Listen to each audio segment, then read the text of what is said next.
कैलाश पर्वत कोई पर्वत शिखर नहीं है, बल्कि ये संसार का सबसे विशाल दैवी प्रतीक है। कैलाश पर्वत पृथ्वी का उभरा हुआ भूभाग नहीं है, बल्कि ऊंचाई को छूने की प्रेरणा है। कैलाश पर्वत नक्शे में अंकित कोई बिंदु नहीं है, बल्कि सृष्टि के केंद्र का संकेत है। कैलाश पर्वत कोई निवास स्थान नहीं है, बल्कि ईश्वर के अस्तित्व का प्रमाण है। कैलाश पर्वत केवल वर्तमान की वास्तविकता नहीं है, बल्कि ये सृजन और प्रलय, भूत और भविष्य को जोड़ने वाली कड़ी है। कभी ऐसा लग सकता है कि कैलाश पर्वत को मापा जा सकता है, लेकिन उसका प्रभुत्व और उसकी आध्यात्मिक सामर्थ्य असीम और अनंत है।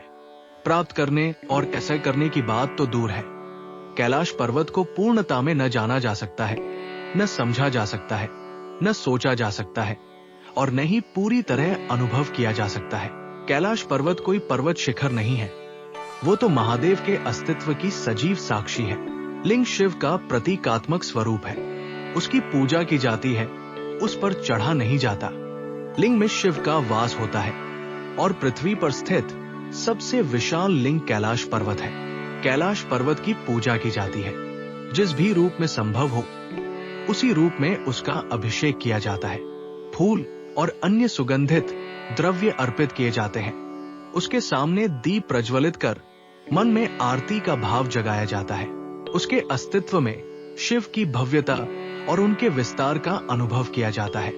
उसके अंगड़ साकार स्वरूप में प्रकट होने वाली शिव की निष्कलुषता को महसूस किया जाता है। फैली हुई शीतलता को शिव का प्रसाद माना जाता है। प्रत्यक्ष दिखाई देने वाली हिम श्वेत आभा में व्यक्त शिव की पवित्रता को अनुभव किया जाता है। शिखर तक दृष्टि पहुंचाने के लिए आंखें उठाई जाती है और फिर विनम्रता के भाव से दृष्टि झुका ली जाती है। एवरेस्ट शिखर को जीतने की इच्छा की जा सकती है और वो इच्छा पूरी भी हो सकती है, लेकिन कैलाश पर्वत को जीतने की इच्छा छोड़कर शिव की विशालता को स्वीकार करना होता है। भोलापन लिए शिव के सामर्थ्य को नमन करना होता है। तांडव नृत्य से उत्पन्न सृष्टि की प्रशंसा करते हुए उसी तांडव से संभव प्रलय की कल्पना भी करनी होती है। सृष्टि के प्रत्येक अस्तित्व के लिए शिव के प्रेम और करुणा को अनुभव करना होता है। यदि भीतर थोड़ी सी भी नकारात्मकता उभर आए तो भयभीत होने के बजाय भक्ति में डूबकर पूर्ण शांति और संरक्षण का अनुभव किया जाता है। ऐसा प्रतीत होता है मानो सृष्टि की संपूर्ण दिव्यता एक ही स्थान पर एकत्रित हो गई हो।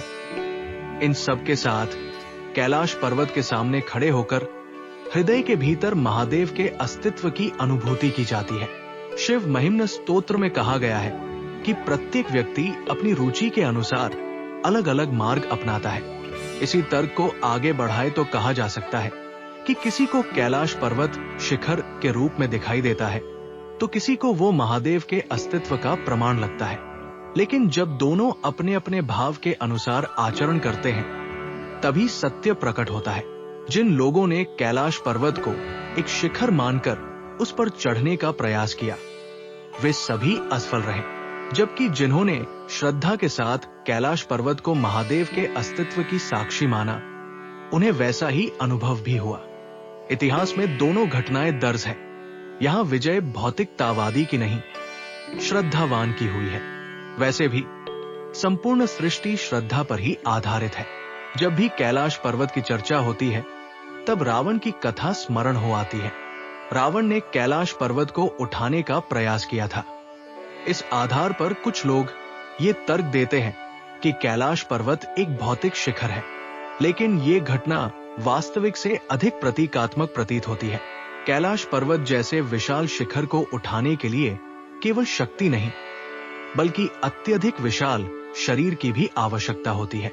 रावण के पास शक्ति अर्थात क्षमता तो रही होगी, लेकिन इतनी विशालता संभव नहीं थी। त्रेता युग में मनुष्य का आकार बढ़ा रहा होगा, पर इतना नहीं कि पर्वत शिखर को उठा सके। ये घटना अहंकार से उत्पन्न भाव को दर्शाती है और उसका परिणाम एक गहन संदेश देता है। कई कथाएं प्रचलित है। कहा जाता है कि कुछ पर्वतारोहियों ने कैलाश पर्वत को जीतने का प्रयास किया, लेकिन वे सभी असफल रहे। चढ़ाई के दौरान अचानक उनकी आयु बढ़ने लगी, अकल्पनीय बाधाएं उत्पन्न हुई। शरीर ने अपनी सभी क्षमताएं खो दी। ज्ञानेंद्रिया और कर्मेंद्रिया शिथिल होने लगी। ऐसा प्रतीत हुआ मानो शरीर मृत्यु के अधीन हो गया हो। अंततः सभी प्रयास छोड़ दिए गए। कभी हेलीकॉप्टर द्वारा भी कैलाश पर्वत तक पहुंचने का प्रयास किया गया, लेकिन उसका परिणाम भी शून्य रहा। विज्ञान इन सभी घटनाओं को समझाने में असमर्थ रहा है। इसलिए कहा जाता है कि कैलाश पर्वत विज्ञान की सीमा से परे है। यहाँ श्रद्धा और भक्ति का प्रभुत्व है।